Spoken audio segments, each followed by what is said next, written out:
আকৌ আহিল কৰোণা। হয়, আপোনালোকে ঠিকেই শুনিছে। আকৌ এবাৰ অসমলৈ আগমন ঘটিছে কৰোণাৰ।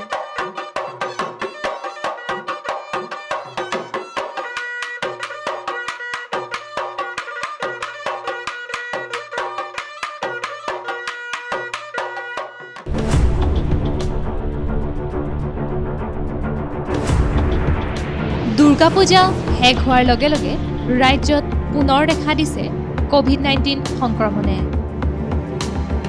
নিতৌ পুনৰ কৰোণা সংক্ৰমণ বৃদ্ধি পোৱা ঘটনাই পুনৰবাৰ অসমৰ পৰিস্থিতি ভয়ানক দিশে গতি কৰা দেখা গৈছে। কিন্তু হঠাৎ অসমত পুনৰ ক'ভিড সংক্ৰমণে দেখা দিলে কেনেকৈ? কাৰ ভুলৰ বাবে ৰাজ্যত ক্ৰমাগতভাৱে বৃদ্ধি পাব ধৰিছে ক'ভিড সংক্ৰমণ? ইয়াৰ উত্তৰৰ বাবে আমি আপোনালোকক দেখাব বিচাৰিছোঁ বৰ্তমান অসমৰ কিছু দৃশ্য।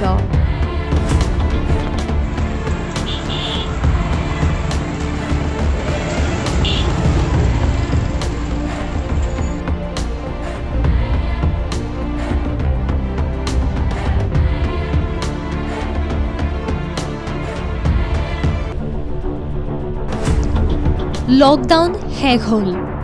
লকডাউন শেষ হোৱাৰ পিছতে বহুতো লোকে মাস্ক পৰিধান কৰিব এৰি দিলে। কেৱল লকডাউনৰ বাবেহে যেন পৰিধান কৰিছিল মাস্ক, মানি চলিছিল সামাজিক দূৰত্ব, ব্যৱহাৰ কৰিছিল চেনিটাইজাৰ। কিন্তু পুনৰ কৰোণা সংক্ৰমণ বৃদ্ধি পোৱা ঘটনাই পুনৰবাৰ অসমৰ পৰিস্থিতি ভয়ানক দিশে গতি কৰা দেখা গৈছে। কিন্তু অসমৰ বাদে দিল্লী, মুম্বাই আন ৰাজ্যবোৰত বৰ্তমান ক'ভিড-19 নিয়ন্ত্ৰণত। নাই কোনো লকডাউন, নাই কোনো নৈশ আইন। কিয়নো মাস্ক নিপিন্ধা লোকৰ বাবে কঠোৰ দিল্লী আৰু মুম্বাইৰ প্ৰশাসন। 24 ঘণ্টাই ফ্লাইং স্কোৱাডৰ তীব্ৰ নজৰত ৰাজধানী চহৰ দিল্লী।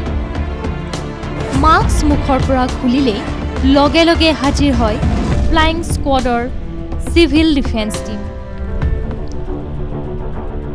কিন্তু অসম চৰকাৰে লৈছেনে মাস্ক নিপিন্ধাসকলৰ বাবে এনে কঠোৰ ব্যৱস্থা? অসমত এতিয়াও পৰিধান নকৰে একান্ত লোকে মাস্ক। ক'ভিড বিধি নামানে স্বয়ং জনপ্ৰতিনিধিসকলে। কোনো সজাগ নহয়, সি ৰজাঘৰীয়াই হওক বা প্ৰজাঘৰীয়াই হওক।